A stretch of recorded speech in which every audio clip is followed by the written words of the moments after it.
अस्सलामुअलैकुम, क्या हाल है जनाब सबका। बाज़ गॉड कैमरे की आँख से भी बात करना बहुत मुश्किल हो जाता है। मेरा सवाल देखो, इस माशरे में बहुत सारी ऐसी चीज़ें हैं जिनके ऊपर हम बहुत बोल सकते हैं, लेकिन मैं हमेशा कहती हूँ कि अगर हम में से हर इंसान अपने अपने हिस्से का काम करे, अगर मैं या आप ये सोचना छोड़ दें कि फलाने ने की कीता, अगर वो नहीं कर रहा तो मैं भी कोई नहीं करना, कुछ नहीं होता। रास्ते में पड़ी हुई एक ईंट बहुत सारी चीज़ों के लिए मसला पैदा कर सकती है। गाड़ियाँ उठ सकती हैं, उससे किसी को ठोकर लग सकती है। एक आपका पाँव का ज़रा सा जुम्बिश देना और वो ईंट साइड पे हो जाती है और इंसान आसानी से गुजर जाता है। सेंसिटिव बातें शेयर करना, उन पर बात करना, ये रब देख रहा है कि बहुत मुश्किल हो जाता है, क्योंकि कुछ चीज़ें हर वक्त हंसी मजाक और अपने आप को ये सोच के पॉजिटिव करना, नहीं नहीं सब ठीक है। माँ बाप के घर जब पैदा होती हैं बेटियाँ, तो माँ बाप के इन चीज़ों से मैंने गुज़रने के बाद आज मैं खुद इस स्टेज पे खड़ी हूँ। जब बेटी पैदा होती है तकलीफ़ होती है, एक रोना आता है, दर्द होती है, और मैं तो इतना ही समझ सकी हूँ कि बेटी को देखकर एक बात जहन में आती है कि यार, हर औरत के साथ ज़िंदगी में प्रोसीजर होते हैं कुछ बहुत टफ, ख़ास तौर पे माँ बनना, ससुरालियों को खुश रखना, ये हमारे बड़े सेंसिटिव मौजू है।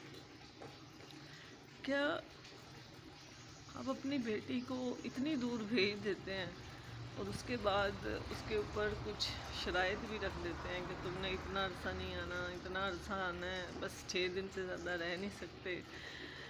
आपके ऊपर जितनी भी टेंशन्स के पहाड़ गिरे, आपने उसको किस्मत समझ कर कबूल कर लेना। निकाह पे साइन करते हुए अगर आपको 10 मिनट आपके या 15 मिनट आपके सिर्फ कांपते हुए गुजर गए, तो कांपना यही कि पता नहीं कौन है, किससे शादी हो रही है, ये हमारे माशरे का बहुत बड़ा अलमिया है। आपको ससुराल, अगर आप अच्छे लग रहे हो ना, तो ससुराल आपको फिर भी जीने नहीं देता। अगर हमारी बच्चियां बुरी लग रही हैं या किसी के अंदर कोई कैपेबिलिटी है और वो स्टैंड ले लेती है, तो उसके करैक्टर पर उंगलियां उठाने में देर नहीं लगाते, क्योंकि करैक्टर पर उंगली उठना मतलब कि औरत की ज़िंदगी को ख़त्म कर देने के मुतरादिफ होता है। जब ईद के ऊपर फेनियाँ, देसी घी, चूड़ियाँ, मेहंदी, 100-200 की ईदी जब ये आना बंद होती है,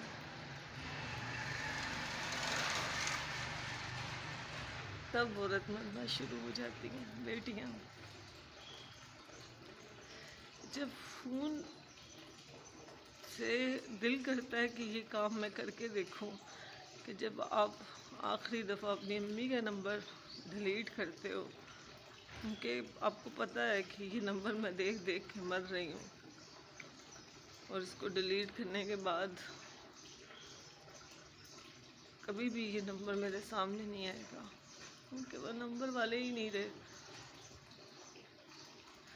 इतनी दूर बेटियों को भेज देना कि वो कब्र पे जाकर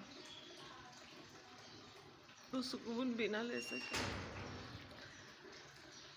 सारी ज़िंदगी वो एक जंग लड़ती रहे खुद से कि यार, मैं मेका सही करूं या मैं ससुराल सही करूं, या मैं शोहर को ठीक कर खुश रखूं, या मैं घर को देखूं। कोई चीज़ नहीं समझ आ रही होती। बहुत सारी उम्र गुजरने के बाद, 40+ होने के बाद, जब आपको पता चलता है कि आपका ना तो शोहर आपसे खुश है, ना बच्चे आपके खुश हैं, और लेकिन मेका खुश रहता है कि चलो गुजर गई ज़िंदगी। लेकिन मेरी बहुत रिक्वेस्ट है कि अपनी बहनों को, अगर आपके पास पैसे नहीं है ना, आप कम से कम जो यूज़ करते हो, सारा दिन नेट यूज़ करते हो, उसके अंदर एक व्हाट्सएप का छोटा सा अच्छा सा मैसेज ही कर दीजिएगा। उसको ये एहसास दिलाइएगा कि तुम बहुत ज़रूरी हो,